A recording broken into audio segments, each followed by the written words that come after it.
Bonjour tout le monde. Je vais vous parler. C'est ça. Mon article tente de questionner la nature perçue et projetée des espaces de drague dans la ville. Le travail que je vous présente ici se trouve à être le début de mes recherches à la maîtrise ici en design de l'environnement à l'UQAM.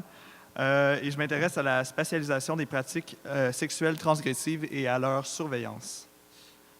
Mes questionnements ont évolué suivant une méthodologie combinant travail de terrain et représentation architecturale. L'inventaire urbain, prenant la forme ici de dessins critiques, démontre comment les endroits où les hommes ont des relations sexuelles anonymes avec d'autres hommes peuvent être compris comme allant d'un spectre du lieu au non-lieu, de l'espace codifié à l'espace vague ou encore d'un sauna institutionnalisé à une application de rencontre géolocalisée. Mon travail tente de démontrer comment la reconnaissance de ces pratiques urbaines relativement clandestines se fait par leur spatialisation. De telles pratiques peuvent être définies comme étant des pratiques spatiales critiques, un concept que Jane Rendell, inspiré par Michel de Certeau et Henri Lefebvre, a décrit comme suit.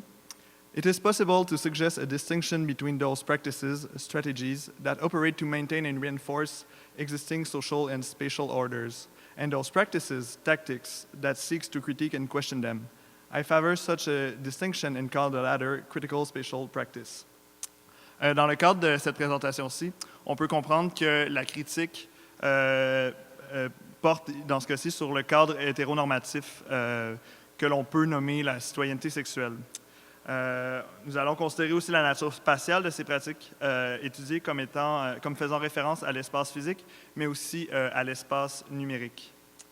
Je vais vous présenter ça en deux temps par un projet nommé Body House, qui est une documentation, une représentation de sauna gay montréalais. Puis je vais suivre ça par Under Overpass, qui est à la fois une enquête sur l'espace physique, mais d'un espace de cruising extérieur, donc je sors des murs de l'institution. Et je vais voir comment on peut reconstruire ces murs-là de l'institution par un inventaire vernaculaire fait par la communauté sur les applications, les sites web géolocalisés. Donc, Body House est en fait dérivé du terme Body House, qui s'écrit B-A-W-D-Y, Houses, qui est le terme d'usage dans la législation canadienne pour parler de maison d'ébauche, qui était en usage jusqu'au 1er décembre 2018. C'était ce qui était utilisé pour faire les descentes policières dans les bordels et dans les saunas, les espaces queer en général, au courant du 20e siècle. Ce projet-là est une cartographie de 2 saunas montréalais qui sont encore actifs à ce jour. En fait, ce projet-là, je l'ai fait dans le cadre de notre magazine étudiant ici à l'UQAM, le premier numéro, il y a 2 ans, qui portait sur le non-lieu de Marc Auger. Marc Auger parle du non-lieu en faisant une opposition au lieu dit anthropologique. Pour Auger, le lieu anthropologique serait historique, relationnel et identitaire, ce que le non-lieu n'est pas, en fait. Il caractérise aussi le non-lieu comme faisant partie de la supermodernité, donc des lieux qui seraient d'anonymat, de contractualité et de flux. Des flux de capital, de biens, de données, en référence à l'espace numérique, et de corps. Mon premier cas d'étude est donc situé en plein cœur du village ici à Montréal, qui est un lieu ultra codifié, comme on peut le voir avec l'œuvre 18 Shades of Gay de Claude Cormier, qui est la reprise des couleurs du drapeau arc-en-ciel. Mais malgré que ça se passe dans un lieu ultra codifié, on a des lieux comme le G.I. Joe ici, qui est mon premier cas d'étude, où les façades, en fait, fermées, aveugles, renforcent un peu le caractère de non-lieu par la manière dont ça invisibilise les pratiques qui se passent derrière. Néanmoins, cette fameuse devanture commerciale agit aussi comme un marqueur désignant le G.I. Joe comme une institution. C'est dans ce contexte que j'ai décrit l'analogie entre les saunas et l'espace de consommation supermoderne comme étant comme suit. Anonyme, celui qui fréquente un de ces endroits est dépourvu de son identité. Il se définit par son allure, ses performances et par ce qu'il consomme ou qui il consomme. Il navigue et magasine dans des espaces labyrinthiques, génériques, qui finissent tous par se ressembler. Donc, mon inspiration première pour la représentation de ces lieux-là, c'était les plans qu'on peut trouver dans n'importe quel centre commercial de grande métropole. C'est des non-lieux canoniques où on est anonyme et on consomme, justement. L'utilisation de cette imagerie-là bien connue m'a permis de caractériser les espaces et leurs pratiques de façon à renforcer les aspects d'anonymat et de consumérisme. Dans ce cas-ci, un icône de fast-food ne réfère plus à une foire alimentaire, mais plutôt à une critique d'une sexualité qui pourrait être qualifiée de restauration rapide. Toutefois, mon analyse de ce premier sauna-là pouvait invisibiliser un peu le caractère historique de ces lieux-là. Et mon second lieu d'étude m'a permis de mettre ça à jour. C'est en fait l'antithèse pas mal de ce premier sauna-là. Ça rencontre justement de la valeur anthropologique au sens d'Auger. Détenu et opéré par la même famille depuis près d'un siècle, le Bain Colonial est un établissement pour hommes seulement qui a évolué au fil de l'appropriation qui en ont fait les différentes populations qu'il visite. Étant destiné à la communauté juive orthodoxe au départ, puis accueillant les diasporas russes et turcs par la suite, le Colonial a commencé à s'adapter à la communauté queer grandissante au milieu des années 70, comme le démontre l'ajout de chambrettes locatives à l'heure. De nos jours, on y voit encore toutes ces communautés interagir et partager l'espace suivant un horaire et un code de conduite non officiel pour éviter les conflits. Le Bain Colonial est réputé pour accueillir des groupes plutôt que des individus anonymes, que ce soit pour des bains rituels juifs, la banya ou les banquets russes, ou les rendez-vous hebdomadaires de groupes queer. Comme l'écrivent Alexandre Maltais et David Coussen, ce sauna-là, il n'est pas juste l'hôte de ces pratiques-là de manière pure et simple parce qu'il offre un toit, mais c'est aussi la manière dont l'espace est conçu qui permet de soutenir ce genre de pratique. En comparaison au sauna plus récent, comme l'autre que j'ai analysé, les auteurs décrivent le Bain Colonial comme étant d'abord un lieu de sociabilité et de soins personnels. Ces principaux espaces communs ne sont pas destinés à la drague ni ne sont essentiellement préparatoires à l'activité sexuelle. Les espaces collectifs sont pour la plupart éclairés, seule la vapeur des hammams pouvant par son opacité créer des environnements propices aux rencontres intimes. Ainsi, quand je mets côte à côte les dessins de Body House, on offre une vue simultanée du lieu et du non-lieu. Avec les mêmes codes de représentation, l'inventaire spatial des intérieurs des saunas reconfigure la perception que nous avons des deux établissements et de leur typologie en général. Le consumérisme sexuel de l'un est renforcé alors que celui de l'autre, alors que l'autre renforce l'aspect homosocial et historique et identitaire. Toutefois, la présence d'institutions dédiées à la sexualité entre hommes offrant pignon sur rue reste un phénomène qui relève plus de l'exception que la norme, surtout hors des agglomérations métropolitaines historiquement gay-friendly. C'est pourquoi, dans mon second projet, j'ai décidé de sortir justement des murs de l'institution pour voir les espaces urbains qui accueillent des pratiques sexuelles transgressives et en plus des dispositifs qui tentent de les réguler.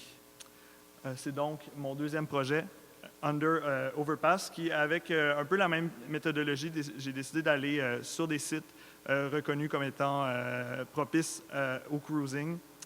Celui-ci, situé sur une friche à la rencontre de plusieurs infrastructures de transport, les pratiques qui prennent place à cet endroit demeurent clandestines pour la majorité des résidents locaux. Comme on peut le voir sur les outils de cartographie qu'on utilise le plus souvent, l'espace est pratiquement effacé de la lecture qu'en donnent ces outils-là. Un espace gris avec seulement un petit parc au coin qui nous permet de rendre compte d'une quelconque activité à proximité. Mais quand on se rend compte de la vraie nature de l'espace, la végétation, la piste cyclable qui passe à travers le site ne le rend pas si différent du petit parc à côté. Finalement, ils sont plutôt liés, ce qui laisse présager une appropriation puis une utilisation des communautés résidentes. Donc, mon travail de terrain, c'est à peu près la même méthodologie, une investigation suivie d'une représentation de l'espace tel qu'enquêté. En visitant le lieu, j'ai cherché des preuves pouvant révéler l'existence et les formes que peuvent prendre les pratiques spatiales critiques à cet endroit, mais aussi leur contrepartie, à savoir les stratégies et les dispositifs déployés par les autorités qui tentent de maintenir l'ordre social et spatial hétéronormatif. Les deux types de pratiques spatiales se révèlent importantes puisque, en tant qu'opposés de la dynamique conflictuelle transgression-surveillance, Il participe de la même manière à ce qui peut être compris comme l'institutionnalisation de ce qui serait autrement un site oublié de la ville. Donc, on le voit vite comme ça que malgré la neige, il y a plusieurs traces d'appropriation. J'ai vu plusieurs choses aussi sur le sol. La ville qui récemment a installé des quartiers généraux à proximité qui offrent une vue assez bien sous le viaduc et ce qui se passe. Des signes malheureux qui viennent donc qualifier le lieu qui est peut-être, comme je disais, plus si gris qu'on pouvait le croire au départ. Où je m'intéresse à l'espace numérique, c'est que dans le fond, les communautés queer génèrent des pratiques cartographiques qui vont institutionnaliser l'espace, mais qui, c'est ça, demeurent un peu cachées à la manière des pratiques qui prennent place sur ces lieux-là. Une qui m'intéresse en particulier, c'est la plateforme Squirt, qui offre en fait un peu des fiches techniques pour chacun des lieux. Cette plateforme-là joue avec le fait qu'elle est un espace, un cyberespace, c'est une métaphore, mais aussi joue avec la spatialité des endroits dans la ville, comme c'est géolocalisé. On a différents rapports aux espaces, des proximités qui sont créées d'endroits qui sont en fait plus loin l'un de l'autre, où je me situe sans avoir de référence aux points cardinaux. On me dit que j'ai des espaces qui sont plus près de moi, plus loin que d'autres. J'ai donc exploré par typologie lesquels sont les plus proches de l'endroit où je me géocalise, dans le but de créer une base de données pour voir comment ces inventaires-là, en fait, qui sont générés par la communauté, mettent en espace les lieux. Comme là, ici, on voit qui offre un itinéraire sur la fiche technique du lieu que j'étudiais, mais qui donne un itinéraire à partir d'un point arbitraire qui n'est pas du tout celui où moi je me trouve. Donc, il faudrait que je me téléporte pour suivre cet itinéraire. Donc, au final, en suivant la métaphore qu'Internet agit comme un espace, le cyberespace, on peut interpréter les différentes interactions qu'ont les usagers de la plateforme comme étant des pratiques spatiales, elles aussi critiques. Avec l'inventaire numérique qui est squirt.org, on peut se présenter... L'inventaire numérique qui est squirt.org peut se présenter comme une couche spatiale cachée de l'urbanité où seuls certains initiés ont accès à une lecture des espaces de la ville. Ainsi, à la manière dont les condoms jonchent le sol sous le viaduc au coin des rues Sainte-Catherine et Bercy, la centaine de messages sur le forum, actifs même l'hiver, agissent comme des preuves des pratiques spatiales critiques qui institutionnalisent ce qui semble être un non-lieu, mais qu'au final se révèle être un lieu d'importance anthropologique. La fiche technique qui identifie les lieux d'un inventaire généré par la communauté devient en quelque sorte la façade que donnait Pignon sur rue les saunas. C'est ça, je vous remercie.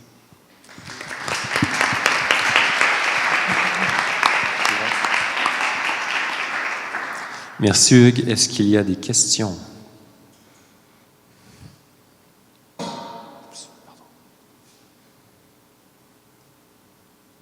Moi, j'en ai une pour toi, parce que je vais en avoir plein. Tu es passé très rapidement sur tes dessins, tes derniers dessins, qui sont l'essai de spatialisation de tes recherches dans l'espace numérique. Puis je me demandais, en fait, qu'est-ce que tu prévois faire avec la méthodologie que tu es en train de mettre en place? Mais, premièrement, peux-tu nous décrire un peu plus précisément, peut-être le faire en anglais, plus précisément, qu'est-ce que ces trois dessins-là disent sur l'espace qui est généré par l'interaction avec le site, et puis comment cette méthodologie que tu mets en place pourrait être utilisée pour représenter l'utilisation de ces espaces dans le temps, au cours des cycles, des saisons, etc. Tu as parlé de l'hiver, comme ça, c'était intéressant. All right, so quick explanation in English. I'm looking at inventories on the internet that are community generated and how a space like a technical and descriptive pages of a space can act as a metaphor for this space and the practices that are occurring on the digital space echoes the practices that are on site and how I could integrate both of these practices in my own inventory as I start from an inventory that already exists to create mine. And how I try to integrate that, well, this drawing here, if I go back at this one, which was the first attempt I did, we can see here the axonometric, we see it from above, and this one, we're seeing it, ooh, okay, oh shit.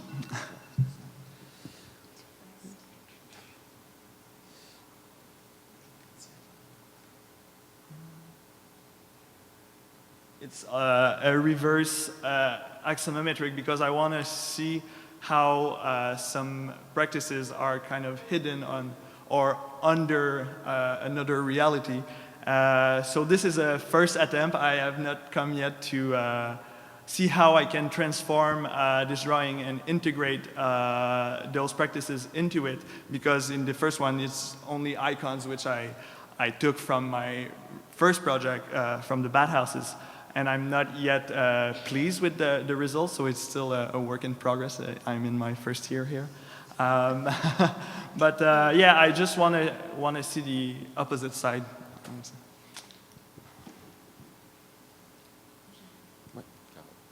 Moi, j'ai une question pour toi, Hugues.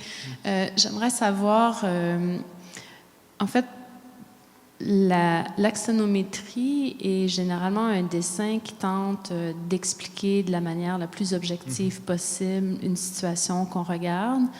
Et l'axonométrie aussi révèle tous les recoins de ce qu'on est en train de dessiner.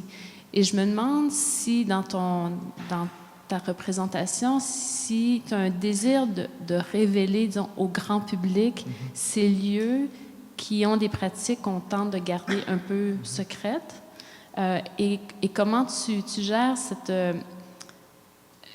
difficulté que le dessin en axonométrie pose dans le sens de révéler des lieux qu'on souhaite garder en dehors des parcours ou des parcs ou je ne sais trop quoi, où il y a des pratiques qu'on veut garder intimes.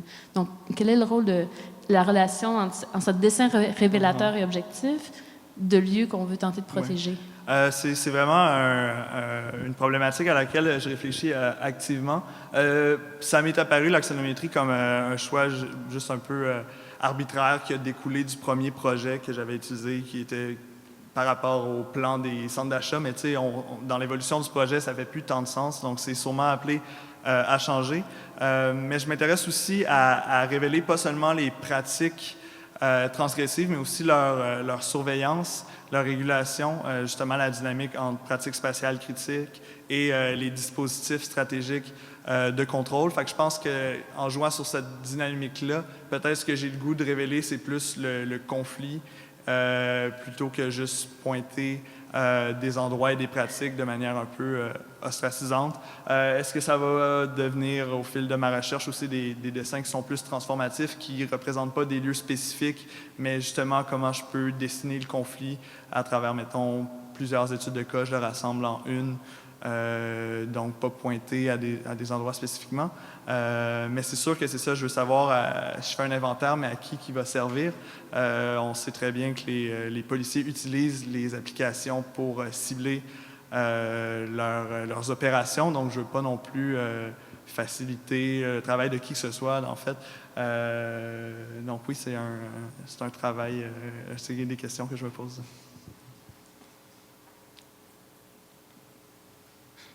C'est bon? Une question? Merci, Hugues. Merci.